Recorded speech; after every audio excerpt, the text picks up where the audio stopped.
ನಮಸ್ಕಾರ ಗೆಳೆಯರೇ. ಇವತ್ತು ಕರ್ನಾಟಕ ವಿಧಾನಸೌಧದ ಅಂಗಳದಲ್ಲಿ ಒಂದು ರೀತಿಯ ಭಾವುಕ ಮತ್ತು ರಾಜಗಾಂಭೀರ್ಯದ ವಾತಾವರಣ ಮನೆ ಮಾಡಿತ್ತು. ಮುಖ್ಯಮಂತ್ರಿ ಸಿದ್ದರಾಮಯ್ಯನವರು ತಮ್ಮ ಎಂದಿನ ಖದರ್ನಲ್ಲಿ ಎದೆಯುಬ್ಬಿಸಿ ಬಜೆಟ್ ಅಧಿವೇಶನಕ್ಕೆ ಎಂಟ್ರಿ ಕೊಟ್ಟ ರೀತಿಯನ್ನ ನೋಡಿದ್ರೆ ಇದು ಕೇವಲ ಒಬ್ಬ ಸಿಎಂ ಬಜೆಟ್ ಮಂಡಿಸೋಕೆ ಬಂದಂತೆ ಇರಲಿಲ್ಲ. ಒಬ್ಬ ಅನುಭವಿ ರಾಜಕೀಯ ಮುತ್ಸದ್ದಿ ತನ್ನ ಸುದೀರ್ಘ ಪಯಣದ ಒಂದು ಮೈಲಿಗಲ್ಲನ್ನ ಸ್ಥಾಪಿಸೋಕೆ ಬರ್ತಿರುವ ಹಾಗೆ ಭಾಸವಾಗ್ತಾ ಇತ್ತು. ಸಿಎಂ ಸಿದ್ದರಾಮಯ್ಯನವರು ಸದನದ ಒಳಗೆ ಬರ್ತಾ ಇದ್ದಂತೆಯೇ ಪಕ್ಷಾತೀತವಾಗಿ ಎಲ್ಲ ಶಾಸಕರು ಎದ್ದು ನಿಂತು ಅವರ ಬಳಿ ಬಂದು ಕೈಕುಲುಕಿ ಶುಭಾಶಯಗಳನ್ನ ಕೋರಿದ್ರು.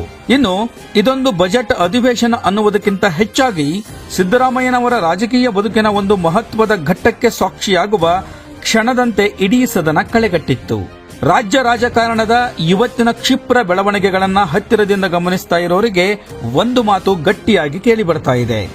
ಅದೇನಪ್ಪಾ ಅಂದ್ರೆ ಇದು ಸಿದ್ದರಾಮಯ್ಯನವರ ಪಾಲಿನ ಅತ್ಯಂತ ಐತಿಹಾಸಿಕ ಮತ್ತು ಬಹುಶಃ ಅವರ ರಾಜಕೀಯ ಜೀವನದ ಕೊನೆಯ ಬಜೆಟ್ ಇರಬಹುದು ಅನ್ನೋದು.